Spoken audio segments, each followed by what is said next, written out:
Hey, how you doing? I'm Chris, My name's Cameron. and we are the hosts of SolarEdge Night Mode. Happy 2026, Happy New Year. 2025 was a heck of a time for the renewables industry. It certainly was. Now, 2026, Solarcoaster is in full motion right now.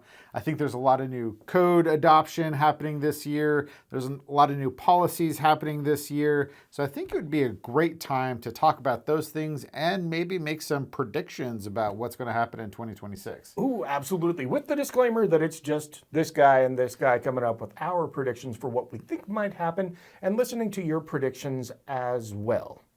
So if you care to join us, that will be January 29th at 3 p.m. Pacific or 6 p.m. Eastern.